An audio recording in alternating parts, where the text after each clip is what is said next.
আসসালামু আলাইকুম বন্ধুরা। খাগড়াছড়ি যাওয়ার পথে পাহাড়, পাহাড়ি রাস্তা এতটাই মুগ্ধ করেছে তা বলার মতো নয়। তো আমরা খাগড়াছড়ি ঢুকে প্রথমে যে উপজেলাটা পড়ে সেটা হচ্ছে মানিকছড়ি। মানিকছড়িতে গিয়ে এখানে শান্তি যে বাস, সেটা কিন্তু এখানে একটু যাত্রা বিরতি দেয় 10 মিনিটের। তো শান্তি পরিবহনের বাসে করে ভ্রমণ আসলে আরামদায়ক। আর এখানে যে 10-15 মিনিটের যে বিরতি, সেটাও আসলে কি ভালো লাগে। এর অন্যতম কারণ হচ্ছে ওরা যেই জায়গাটাতে যাত্রা বিরতি দেয় সেখানে হচ্ছে চট্টগ্রাম শহর থেকে প্রায় 45 কিলোমিটার, মানে আসার পরেই এই জায়গাটাতে বিরতি দেয়।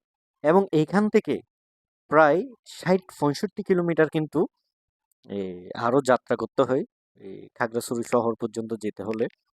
কারণ প্রায় 3টা উপজেলা পার হয়ে এরপরেই কিন্তু খাগড়াছড়ি সদর। আমরা এখন মানিকছড়ি উপজেলা দিয়েই যাচ্ছি। আর এখানে রাস্তাটা দেখতেছেন, খুবই সুন্দর রাস্তা, দুপাশে সবুজ প্রকৃতি, পাহাড় দেখা যাচ্ছে। আর যে পাহাড়গুলাই দেখতেছি সবগুলাতেই কোনো পাহাড় কিন্তু খালি নেই। সব জায়গাতেই এই কলা বাগান, না হলে আম বাগান, পেয়ারা বাগান, এরকম কিছু না কিছু আছেই।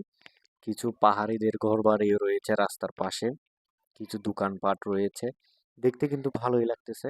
যেহেতু বাসের জানালার পাশেই বসছি, প্রকৃতির এই সৌন্দর্য, এই অপরূপ সৌন্দর্য দেখতে দেখতেই কিন্তু যাচ্ছি। আসলে ভালো লাগে।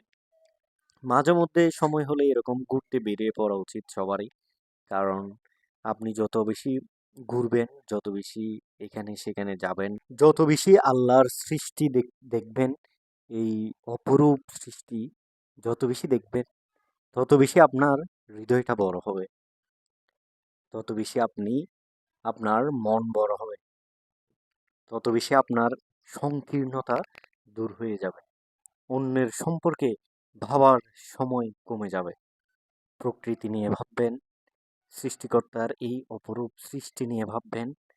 দেখবেন যে মানে মানুষের প্রতি, মানে মানুষ কে কি করছে, কে কি করতেছে না, এগুলা নিয়ে আপনার ভাবার কোনো সময়ই থাকবে না। কারো পিছনে লাগার সময় পাবেন না, কারো ক্ষতি চিন্তা করার সময় পাবেন না। মানে শুধু আপনি নিজেকে নিয়ে থাকবেন এবং নিজের যে মন সেটাকে আপনি অনেক বড় করতে পারবেন, এবং সেই সাথে আপনি পরিশুদ্ধ